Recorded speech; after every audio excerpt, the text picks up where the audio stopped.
Halo ragam cakupan dunia, bagaimana kabarnya? Pasti sehat kan? Sudah siap merinding bareng? Ayo. Mistis dan horor tidak hanya dialami oleh orang-orang yang bekerja di darat saja. Namun pramugari, yang bekerja di pesawat juga sering mengalaminya. Salah satunya adalah pengalaman dari pramugari salah satu maskapai penerbangan di Indonesia yang dirangkum oleh Cakupan Dunia.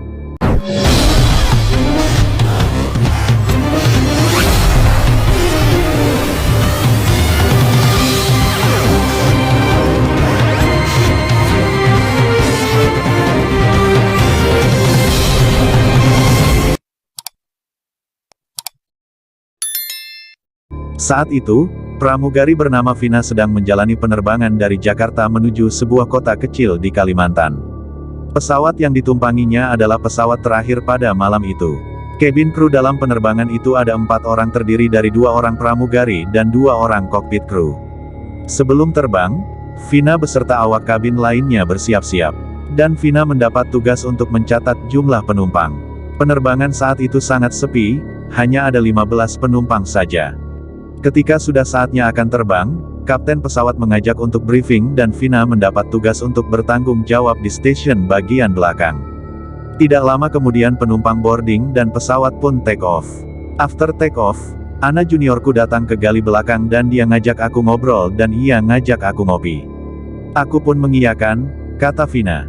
Setelah mengiyakan ajakan Ana, keduanya pun membuat kopi di belakang. Beberapa menit kemudian, Vina pergi ke toilet pesawat dan meninggalkan kopinya yang belum habis. Keluar dari lavatory, kulihat Ana tidak ada di gali, mungkin dia ke kokpit dipanggil sama kapten. Aku berniat untuk menghabiskan kopiku, lalu menyusulnya ke depan, ungkapnya. Saat meminum kopi, Vina merasa kopinya aneh. Kopinya rasanya menjadi pahit seperti tidak memakai gula sama sekali. Padahal sebelumnya ia melarutkan gula ke dalam kopinya. Karena rasanya pahit dan aneh, Vina pun membuang kopi itu. Setelah itu, Vina pun mengecek penumpang yang sebagian besar tertidur di kursi masing-masing.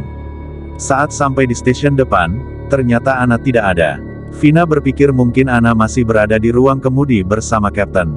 Sembari menunggu di depan, dari kejauhan aku melihat seorang penumpang di kabin bagian belakang sedang berdiri terdiam membelakangi pintu lavatory. Perempuan tanggung yang tidak terlalu gemuk memakai jilbab panjang. Dia ngantre WC sih sepertinya, kata Vina. Tak lama setelah itu, Ana keluar dari dalam kokpit. Lalu Vina pun bertanya apakah kopi Ana sudah habis atau belum. Ana menjawab belum habis sambil menunjuk kopi yang ditaruhnya di atas gali. Vina menceritakan kepada Ana kalau kopi yang diminumnya pahit padahal awalnya manis. Ana heran dan mengatakan bahwa kopi yang dibuat itu adalah coffee mix. Setelah itu, Vina kembali ke posisinya di kabin bagian belakang dan teringat dengan penumpang berjilbab tadi. Sembari memerhatikan penumpang, ternyata dari seluruh penumpang, tak ada satupun yang memakai jilbab. Tidak berapa lama, aku mendengar bunyi flus dari lavatory. Pikir aku ini pasti mbak-mbak yang tadi nih. Aku pun melanjutkan persiapan menuju landing, kata Vina. Vina pun berkeliling menginstruksikan penumpang untuk mengencangkan sabuk pengamannya karena pesawat segera landing. Beberapa saat kemudian, aku mencium bau anyir, seperti bau bangkai yang belum lama. Aku berpikir mungkin bau itu dari arah tempat sampah, atau dari arah lavatory, kata dia. Sambil merapikan tas dan memperbaiki riasannya, Vina masih mencium bau anyir dan menyengat tersebut. Ia khawatir penumpangnya mencium bau itu dan komplain. Vina pun menyemprotkan parfumnya dengan harapan dapat mengurangi bau anyir itu. Aku masih menunggu wanita itu untuk keluar dari lavatory tapi ia tidak kunjung keluar juga. Aku pun memutuskan untuk mengetuk pintu, tapi ternyata tidak dikunci, katanya. Ketika landing sudah dekat dan tidak ada jawaban, aku memberanikan diri untuk membuka pintunya dan ternyata kosong. Tidak ada orang, padahal setelah bunyi flus tadi, tidak ada seorang pun yang keluar dari lavatory. Tambah Vina setelah kejadian itu, Vina merasa khawatir dan ketakutan.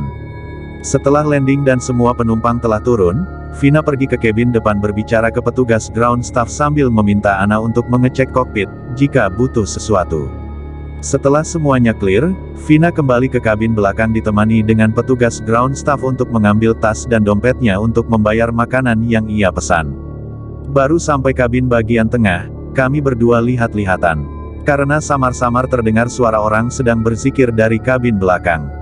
Meski merinding dan takut, Vina dan petugas ground staff itu tetap pergi ke belakang untuk mengecek khawatir ada hal-hal yang tidak diinginkan. Namun setelah dicek, ternyata tidak ada siapapun. Kita pun turun pesawat, lalu berjalan menuju terminal bandara.